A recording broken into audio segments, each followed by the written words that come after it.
मित्रांनो, आपण आता निकाल फाटीवरती आहे आणि निकाल फाटीपासून तुम्ही बघू शकताय खाली सगळे सुट्टीचं तिकडे पलीकडे थरार होणार आहे.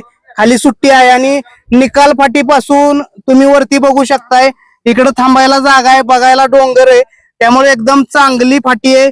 800-850 फुटाचा पल्ला आहे आणि जबरदस्त अशी फाटी आहे. व्हिडिओच्या माध्यमातून तुम्ही बघू शकताय एक जबरदस्त मैदान. जय जवान जय किसान. आज आपण बोरजायवाडीच्या फाटीवरती आलेलो आहे. यात्रेचं भव्य आणि दिव्य असं एक दुसरा एक बैल मैदान आहे आणि या मैदानाचा संपूर्ण आढावा घेण्यासाठी आलेलो आहे.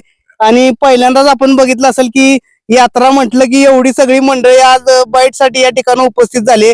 फाटी सांगायची गरज नाही, ज्या फाटीवरती अनेक बिनजोडची मैदानं झालेत अशी बोरजायवाडीची फाटी आणि याच फाटीवरती आलेलो आहे. संपूर्ण आयोजक मंडळी या ठिकाणी आहेत, त्याचबरोबर आपले बैलगाडी संघटनेचे समालोचक संघटनेचे अध्यक्ष तात्या सुद्धा या ठिकाणी आलेले आहेत. आपण यांच्या माध्यमातून संपूर्ण मैदानाचा आढावा घेऊया. नमस्ते. नमस्ते. काय सांगचाल सर्वप्रथम मैदान कशा निमित्त किंवा काय? बोरजायवाडी फाटीवर श्री बोरजाईदेवी केसरी बोरजाईदेवीच्या यात्रेनिमित्त आपण हे पहिल्या पर्वाचं पहिलंच मैदान करीत आहोत. फाटी वगैरे खूप छान आहे. आपली 15 फुटाची फाटी आहे आणि 800 फुटाचा पल्ला आहे. अतिशय पारदर्शक एक दुसरा आणि एक बैल मैदान आहे. अतिशय पारदर्शक मैदान अखिल भारतीय बैलगाड्या संघटनेच्या माध्यमातून आपण या ठिकाणी घेणार आहोत. तरी जास्तीत जास्त बैलगाडा शौकीनांनी बैलगाडा मालकांनी या ठिकाणी नोंदणी करून आम्हाला पहिल्या वर्षी सहकार्य करायचं आहे. ज्या बोरजायवाडी फाटीने आपले बैलगाडी शर्यत ज्या वेळेला बंदी होती त्यावेळेला तारली अशी बोरजायवाडी फाटी आहे.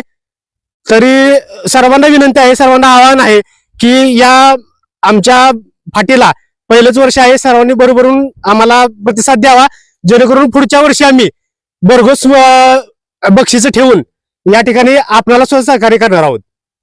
नमस्ते. नमस्ते. काय सांगचाल थोडीशी मैदानाची रूपरेषा? मैदानाची रूपरेषा सांगायचं झालं तर या ठिकाणी बोरजायवाडी गावामध्ये या बोरजायवाडी गावचं ग्रामदैवत ही बोरजाई देवी आणि या बोरजाई देवीच्या यात्रेनिमित्त पहिल्या पर्वातलं हे बोरजायवाडीकरांचं पहिलं मैदान आहे. जरी अनेक मैदान या बोरजायवाडी फाटीवरती बिनजोडची मैदानं झाली असतील, 3 फेऱ्याचं मैदान झालं नाही कधीच, कारण त्यावेळी बंदीचा काळ होता आणि बंदीचा काळ म्हटलं की महाराष्ट्रामध्ये विधानसभेमध्ये या ठिकाणी विधान भवनामध्ये ह्या बोरजावाडीचं नाव गाजत होतं की हे बोरजावाडी नक्की कुठं फाटे, कारण बंदीच्या काळात ते प्राणीमित्र संघटनेचे ते कटारे वगैरे असतील त्यांनी सगळे फोन करायचे की मैदान चालू आहे कोरेगाव तालुक्यात बोरजावाडीला. आणि त्यामुळे तिथं आम्ही ज्यावेळी बंदीच्या काळात इथं मैदानाचं चालू करण्याच्या दृष्टीनं इथं मंत्रालयात गेलो, त्यावेळी मंत्रालयात आम्हाला विचारलं गेलं की बोरजायवाडी कुठं आहे हो? म्हणलं आमच्याच तालुक्यात कोरेगाव तालुक्यात आमच्या जवळच आहे. नाही म्हणले प्रत्येक वेळा आम्हाला ते प्राणीमित्र संघटनेचे फोन यायचे की बोरजायवाडीत मैदान चालू आहे बोरजाव. त्यामुळं बऱ्यापैकी महाराष्ट्रातल्या सगळ्या बैलगाडी मालकांना नवे आता असतील त्यांना काही माहित नसतील, परंतु महाराष्ट्रातला एकही बैलगाडी मालक नसेल की तो बोरजायवाडी फाटीवर आलेला नाही. अतिशय म्हणजे इथं बंदीच्या काळात एक बिनजोड इतक्या मोठ्या प्रमाणात चालू झाल्यानंतर झालं मला वाटतं पहिलं की जिथं बैल बांधायला माणसांना उभं राहायला सुद्धा जागा नव्हती, मागे खाली पिकं होती आणि पिकात मी सुद्धा गाड्या बिड्या लागल्या. इतकं प्रचंड इथं एवढा मोठं मैदान इतकं भरलं होतं आणि तीच फाटी. मला स्वतः खात्री वाटत नव्हती की मैदानाचं आयोजन तुम्ही घेतलंय खरं, परंतु फाट्या एवढ्या पडतील का 9 तास पडलेले आहेत आणि 9 तास एकसारखी सगळी तास आहे. ती 15 फूट जवळजवळ फाटीतलं मधलं अंतर आहे आणि गाडी बाद व्हायचा विषय येणार नाही.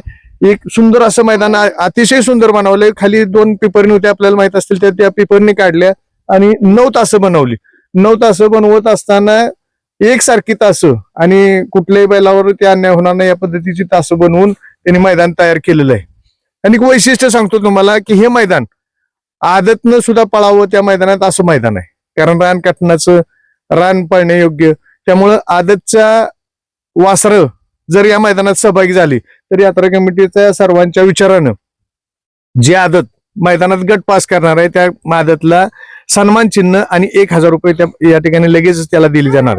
बक्षिसा स्वरूपात म्हटलं तर या ठिकाणी पहिलं बक्षीस या ठिकाणी दुसऱ्या बैलाचं मैदान आहे. पहिलं बक्षीस यांनी ठेवलेलं 51,000 रुपयाचं, दुसरं 41,000, तिसरं 31,000, चौथं 21,000, पाचवं 11,000, सहावा 7,000 आणि सातवा 5,000 क्रम अतिशय व्यवस्थितपणे या ठिकाणी बक्षिसाचा आपण बघितलेला आहे. क्वार्टर फायनलला सुद्धा 2,000 रुपये आणि 2 ढाले आहेत. मेगा फायनलला 1,000 आणि 2 ढाले आहेत. आणि फायनलच्या सुद्धा बक्षिसाच्या प्रत्येक बैलगाडी मालकाला 2-2 ढाले आहेत. असं इतकं सुंदर नियोजन, म्हणजे जवळजवळ 42 बैलगाडी मालक गुलालास पात्र आहेत आणि प्रत्येकाला ढाल मिळणार आहे. असं म्हणायचं नाही की याला माझी गाडी तिथं गुलालात राहिली पण मला ढाल नाही. माणसाला अपेक्षा असते आता बैलगाडी क्षेत्रात पैशापेक्षा ढाल विकत घ्यायला लागते. ढालीला महत्व माणूस जास्त देतो की त्याचा तो सन्मान आहे. एक म्हणजे त्या अभिमान आहे की माझा बैलांना आज हे जिंकलेलं आहे, ते घरात लावायला त्याला अभिमानाने तो घरात लावू शकतो. तो त्या पद्धतीनं प्रत्येक बैल मालकाला तिथं ढालीचं आणि महत्वाचं वैशिष्ट्य प्रत्येक गट पासला या ठिकाणी सन्मान चिन्ह देणं. आणि आदतसाठी काय? आदतसाठी तुम्हाला म्हणजे गट पास केला की 1,000 रुपये आणि सन्मान चिन्ह. म्हणजे असं इतकं सुंदर नियोजन केलंय. म्हणजे पहिल्या वर्षी मैदान घेऊन इतकं देण्याची दानत भरपूर आहे यात्रा कमिटीची. गाव जरी छोटच असलं, आपण बरीच मैदानं बघितली असतील चालू सीझन मध्ये, छोटी गावं परंतु देण्याची दानत असणारी गावं बरीच बघितली. त्याचपैकी हे बोरजाईवाडी आहे. आणि या बोरजाईवाडीच्या गावात अतिशय सुंदर असं मैदान अखिल भारतीय बैलगाडी संघटनेच्या नियमानुसार आणि त्यांच्या मार्गदर्शनाखाली मैदान होणार आहे.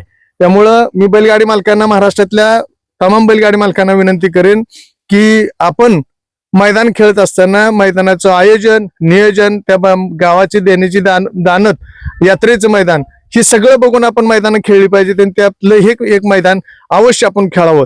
कारण इथं कुठल्याही प्रकारे बैलाला पळायला अडचण नाही. बाहेर जायला कुठल्याही पिकात जायचं म्हणलं तरी अडचण नाही.